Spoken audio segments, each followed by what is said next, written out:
What's up, everybody? Welcome back to the Hybrid Color Podcast. I am Trajan Scott. To my right with the coffee, we got Kyle Ambiro. To my left, we got Jesse McCarty and Sam Rice on the end over there. Hello. How are you guys doing? Everybody knows us by now after season 1. After Joe Rogan talked about us. You seen these guys? Hybrid Color Digital Creative. These guys are up in Alaska making the sickest content. They have a film company and do marketing and all kind of cool shit. You should check them out. How is everybody? It's been a little while. I haven't been on here since after Kyle's wedding. Oh, that's right. Yeah, because you guys did one while I was gone. Yeah. Plus, we've been busy producing everyone else's podcast. Yeah.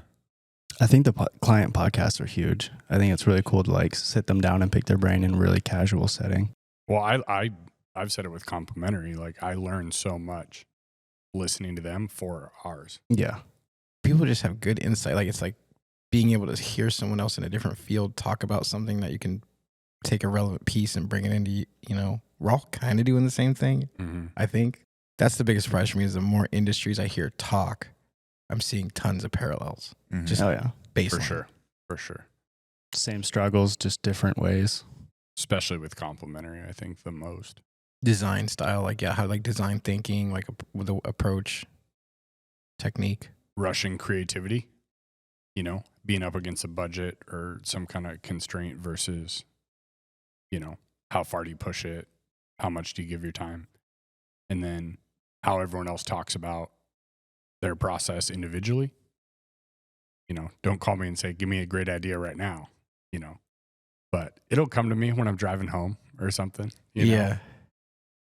So we've definitely been up to some podcasts like we talked about. We started, 2 since then? Imaging Alaska and Kia. Mm-hmm. 4. So we have complimentary, Imaging Alaska. Well, those were already up and running, right? Oh, you're saying since when? Just like since our last podcast, since we all sat down. But I mean, how many do we have going like total right now? There's Imaging Alaska, Comp Colors, Why We Draw, I the forgot newly about Why We signed Draw. one, Kia, Yeah. and ours, so 5. Yeah. Yeah. And we've learned some tricks of the trade. We got 5 going. We did some pretty fun projects in Kodiak. Shortly after we went to Fairbanks, did a video for Lithia Kia. I don't know if we talked about our Napoleon Dynamite. I don't think we ever That was a did. good one. That was a good All one. right. I forgot. Yeah. Way to bring us back. Do you ride the bus to school? No, I ride my bike. What kind of a bike do you have? It's a Yamaha. Dang, an e-bike? Shocks? Disc brakes? Dual twin frame? Lucky.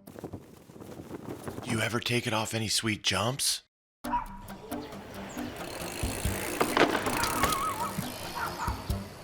You got like 3 feet of air that time. Can I try it real quick?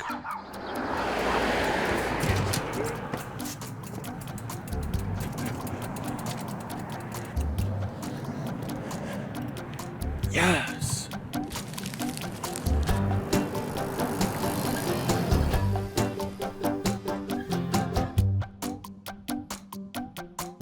What did you like, Kyle? We'll start with you. What did you like the most about Napoleon? What I noticed was the timing of it and the way we did it played so much in our favor, like more so than I think any other project we've done in a while, which caused the virality of the video. And I guess I knew that was the case, but I forgot. What do you mean the timing? When we got it, the fact that we dropped it on Halloween weekend. Mm-hmm. Oh, yeah. So there was really the Halloween weekend, but even just the idea of like perfectly timing the age demographic of that spot for what we're selling. I think that's probably between the ages of 35 and 45. That's going to get that type of e-bike. And Napoleon Dynamite is so ingrained in their like memory that like instantly all those people were like, oh, I remember Napoleon Dynamite. Oh, there's an e-bike. I remember hearing about it. So it's like everything worked in our favor. That was the kind of the coolest part to me. Have you had other clients that were like, I mean, the way we approached that, I was like, hey, here's the budget. Can't tell you what we're doing. Just trust me. Like somebody's going to hand over a check and have zero information. That was another interesting one to me, is the fact that he had zero idea. I was like, should we like kind of let him know what we're doing? And you guys were like, nah. Let's do it. I think a fun part for me was like trying to recreate the scenes. Yeah. And like even how we lit it and how we shot it. Like, because you look at a movie and you're like, oh yeah, I got that. Remember how long it took us to find the right angle? Like when me and Trav were sitting around the bike, Oh yeah. like that took a while. Oh yeah. And then like just trying to incorporate everything. I think it was just a really fun exploratory piece. The idea is you want to, have these match shots that are identical for just consistency, but we're obviously not filming in the same locations as they did. So we're trying to, with our experience and memory, find places in town that are accessible, that get the point across. And we had some challenges. The unexpected location change. Yeah.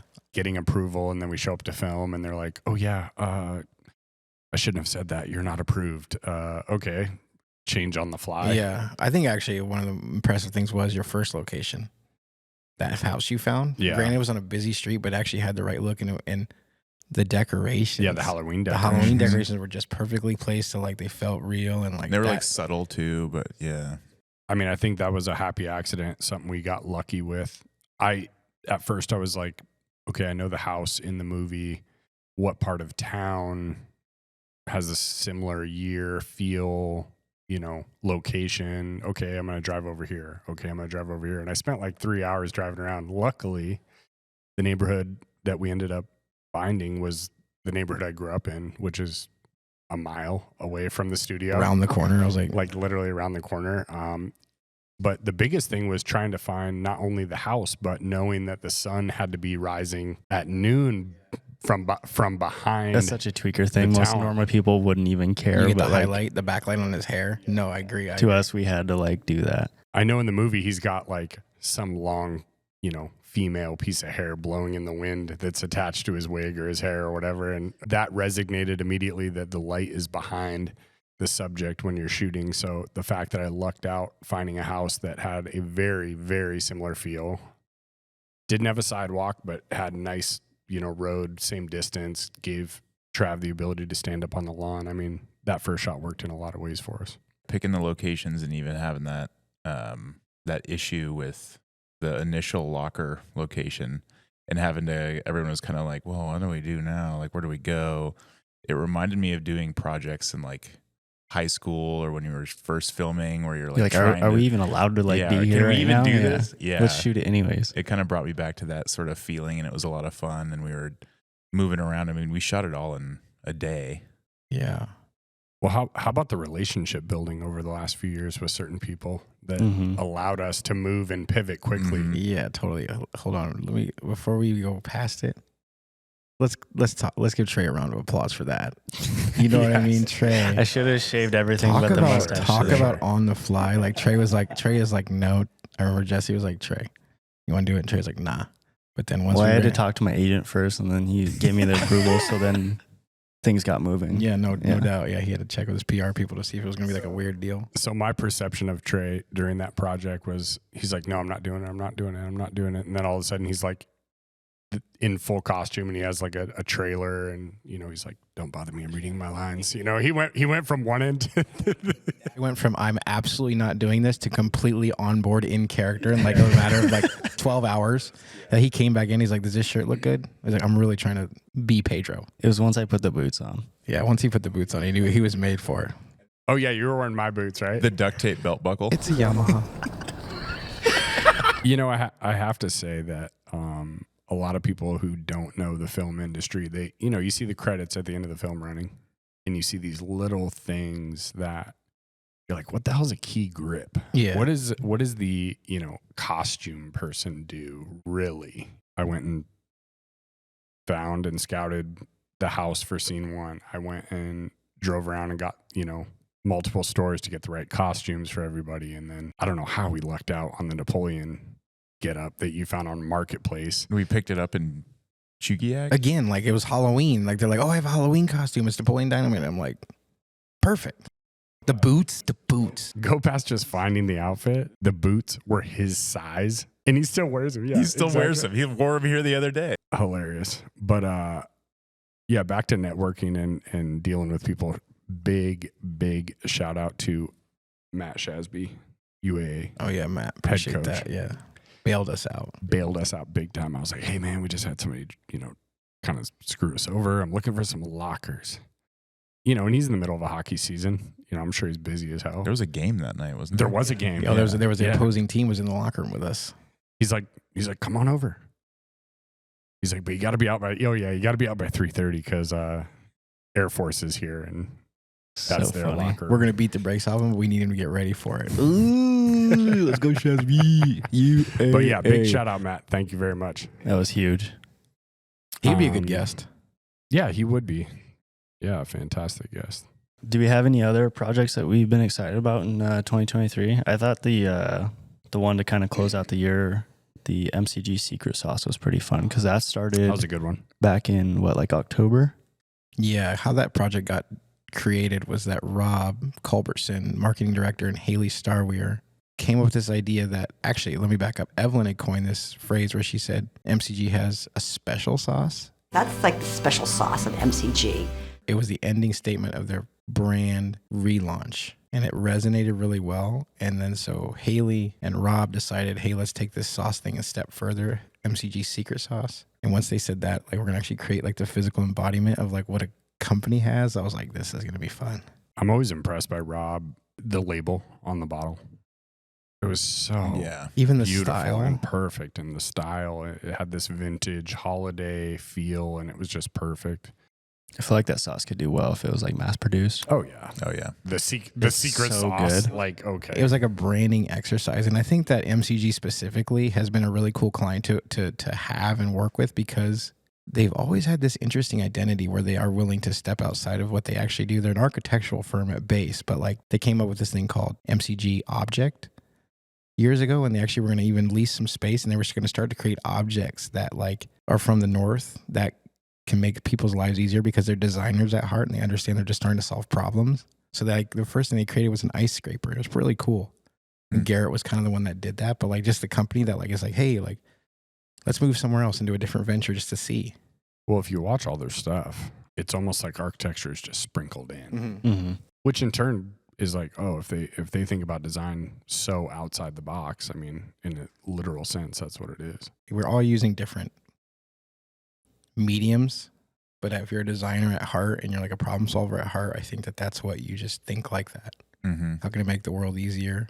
It's fun. It's fun for me to watch John and Rob's, relationship, because John's obviously like a total tweaker. Like, and if you guys don't know who John Weir is, check out episode 1 of the podcast. Oh yeah, first guest. But yeah, first guest. The sauce was bomb though.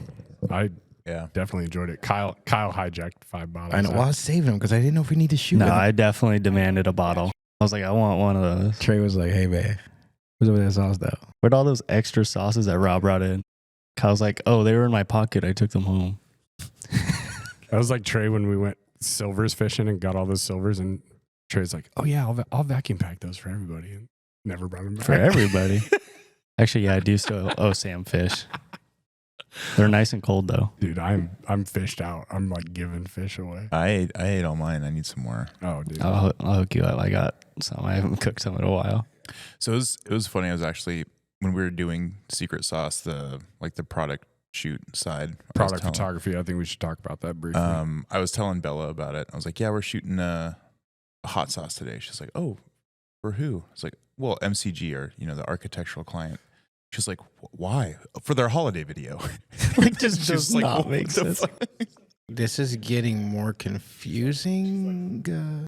She's like, this is so confused. Yeah, it was funny. Because in my mind, it's just like, oh yeah, MCG, Secret Sauce, holiday video. Like, it all makes sense.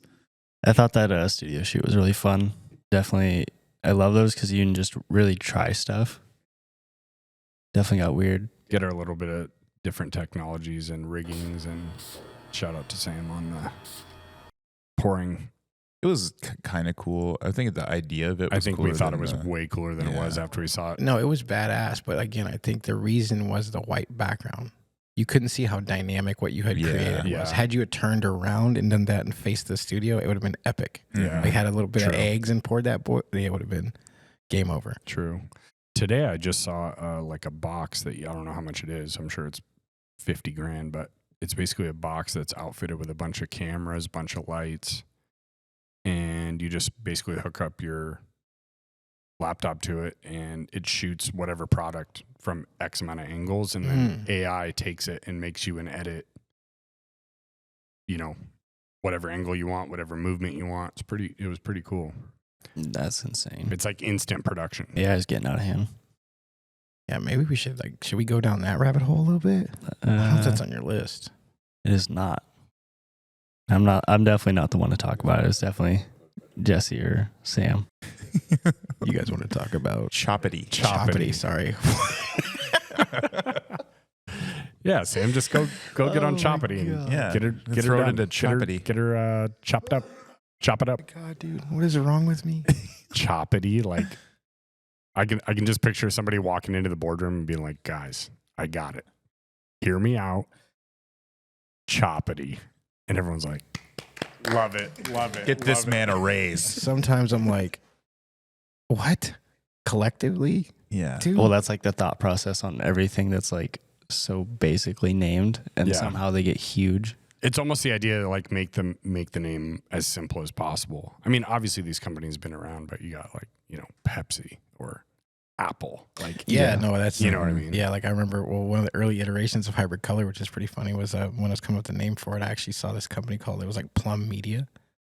It was just PLUM Media, and I was like, then they had like a lot of really cool branding with like a plum and this purple color, and like all their collateral looked really good, and I was like, man, it's just so simple. Mm-hmm. When we were coming up with the idea for ARM Creative. I remember I was Where are they listening. located? What's their address? Throw it on the screen right now. I don't give a shit.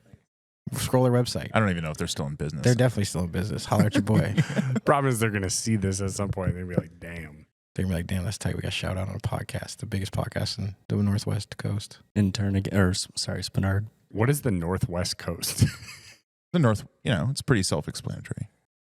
We were listening to this band called Dope Lemon, and I thought that was a cool name for like a creative. That's pretty cool. Dope Yeah, Lemon. but you said Plum Media. It's kind of like along the same. Yeah, lines, it's like but just- like Dope Lemon. It's kind of like cool. It's kind of grown on me, actually. I thought it kind of sounded dumb at first when you said it, but Plum. it's kind of tight. Well, to me, like construction plum means like level. Yeah. What was it? Yeah. PLUMB, right? Plum. Plum is PLUMB. I thought for sure after Sam was talking about lemon, you were going to chime in and be like, cool story, Sam. Oh, yeah. That would have been good. I felt it coming and it didn't come. And then I was like, oh, God. I thought the Herb Memorial piece was really fun. That was, yeah. Fun in the sense that it was a good exercise for an edit. He had enough pictures to like help the story, but I think how you guys added all these different elements and layers to it really helped. Mhm. I think that the review with the family was pretty powerful. Profound. Very, yeah. People often ask, like, why do you do this? Or what is it about this that makes you feel some type of way or like gives you some like purpose in this? And I think that those types of videos do, because it's like the entire family is really hurting at that moment. And like we put the time and the energy and effort into making them really feel like their grandfather, dad, brother was honored. You know what I mean? And like that to me, to see their reactions and just see like them fighting the tears but smiling at the same time was like, this is what it's about. Mm-hmm. For them to kind of say, hey, we want to give you this honor in a sad time was pretty cool. Well, like how lucky were we to know him for as long as we did before he passed? For sure. Yeah. For sure. Like, yeah. The fact that you guys got him and Martin sitting down and like talking and stuff, like that footage at the end. Martin called us after that and like really as a client, but also, I mean, I consider him a friend now. He really opened up about what that meant to his family, and to hear things like that again is another feedback loop of he really appreciated all the little subtleties we did. Like people notice. Like, it's always these things of like, what I'm saying? Like you make an edit and you're like, oh, I'm going to do this or that. And then you're like, do people notice these little tweaks? I think they do.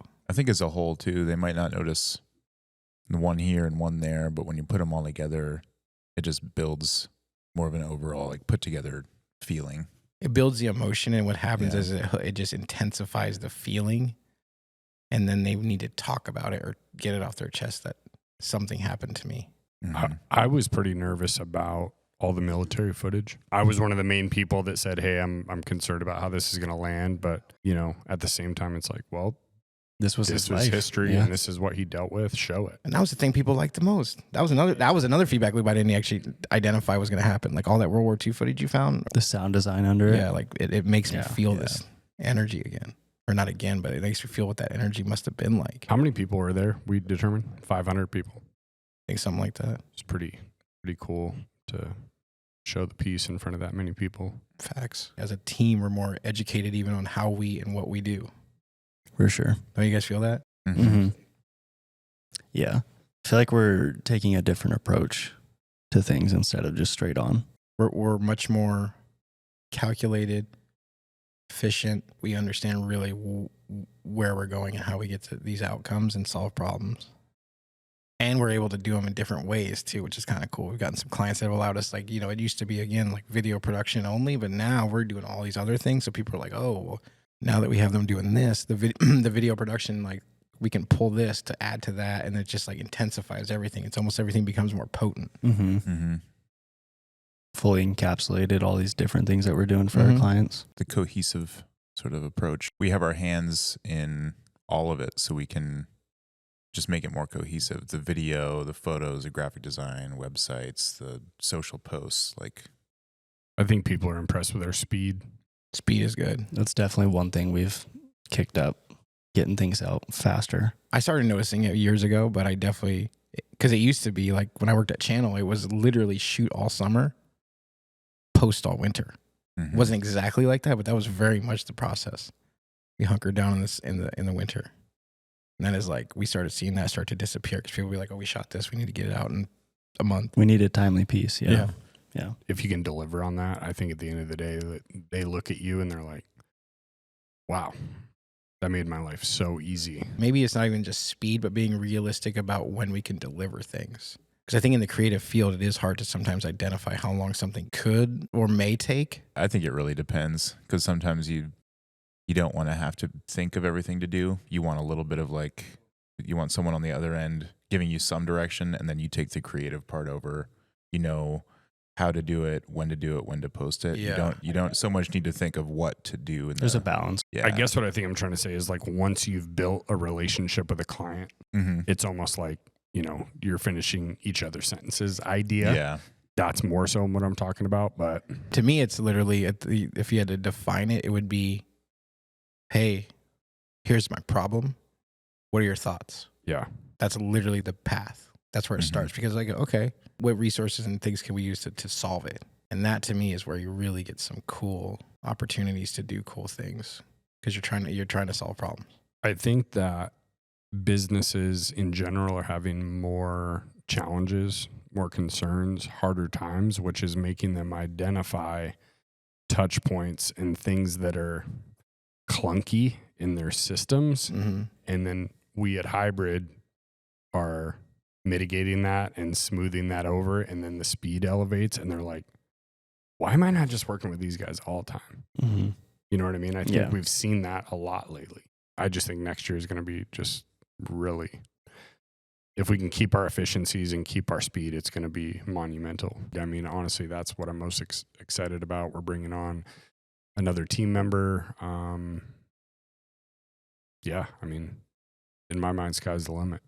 I think one of our biggest pain points right now is like we're moving so fast. Like we have to stop and reassess now and clean up some of our processes. Yeah, because we're evolving out of them. That stuff excites me. I guess my answer to the new year is like I'm excited about the systems we've implemented, the understanding of like we're trying to not cookie cutter them, but like just really be honest about what is required and how do we do it with both each other and clients.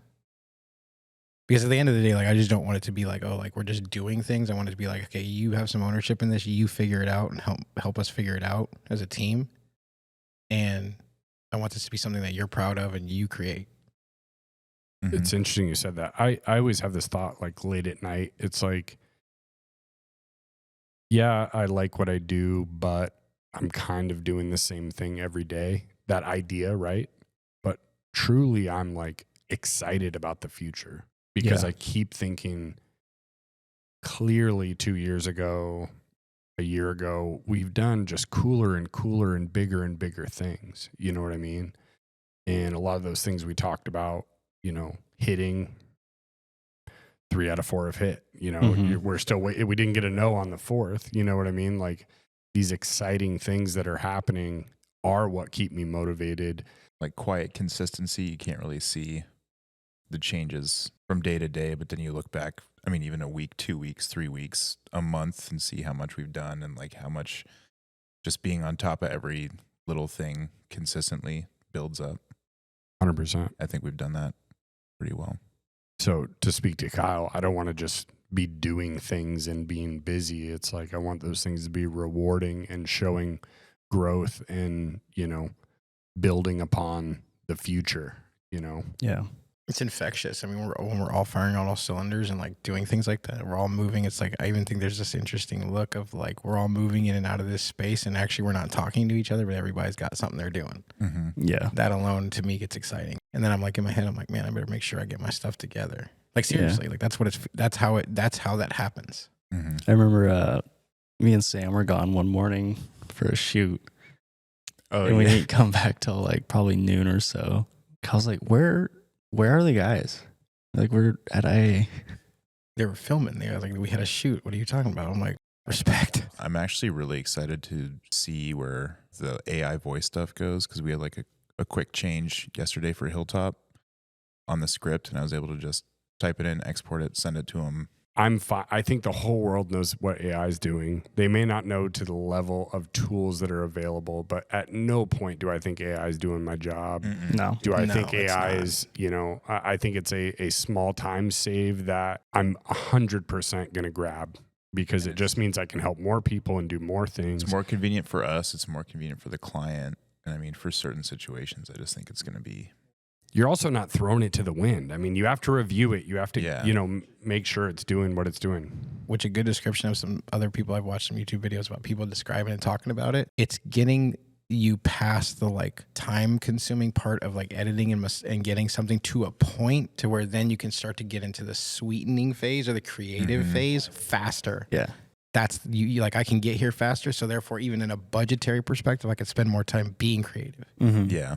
In my mind, the video should elevate because you've actually cut out some of that and they've been able to like spend more time doing this or that. Mm-hmm. And maybe it's just because it's been talked about a lot. I feel like from 23 to 24 has been the biggest uptick of tools that have been released that we can use that are very, very interesting. We've always had tools come out, new versions of things come out, but now there's these completely different, like, what if something could get you to 80% of an edit before you ever do anything? It's like, well, tell me more.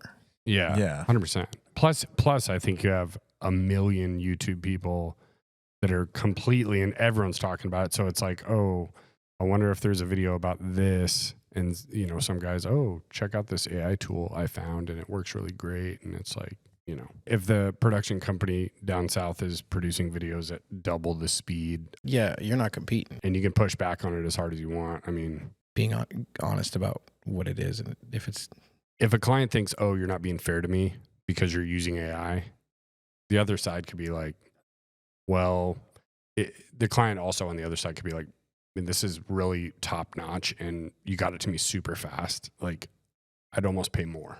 Exactly. I don't think it converts the way that we talk about it in that negative way. I'm embracing it. the main conversation that's been happening is like people are like, honestly, like, is this going to take my job? Which I think it almost, to be honest with you, kind of creates an environment where if you are hungry, creative, and clever, you know that this is an opportunity to Yes. stand out. Yes. I think if you're fearful of losing your job in the evolution of AI, you've already lost. Yeah.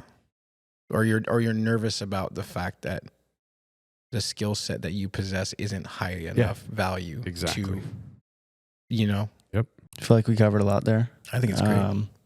We got some cool stuff coming up. We got a snow wheel shoot tomorrow. Snow machine, sorry. Whoa. Well, it's Lynx. It's Lynx BRP. It is snowmobile. Well, Trey's Alaskan. I don't know what that's. Yeah, I probably shouldn't have said that. I'm going to get my ass beat. Turn again, hardcore shit. All right. Ready to close out, fellas? Let's do it. Good pod, boys. Yeah. Yeah, that was solid. What kind of taglines do we... The pod. Oh, dude. I love He the was slow like- look at me. Well, you're the only one that does it. Well, no, he was waiting for him to do it. Then he was like, Well, no, I wasn't waiting for him to do it. I was Trey's just like, I don't know if we shout out like Spotify and fucking Apple. Oh, dude, I love this little exercise Cal keeps throwing in and fucking having everyone host. It's so good, dude. Well, I was just wondering. Do whatever you want. It's your show, dude. Oh, okay. Yeah, shout it out. Well, thank you everybody for watching. Catch us on the next episode on whatever streaming platform you prefer. Spotify, Thanks. Apple, YouTube, Facebook, Instagram, all of them. We out. Spitting bars. yeah, bears. Oh, we should come up with a song.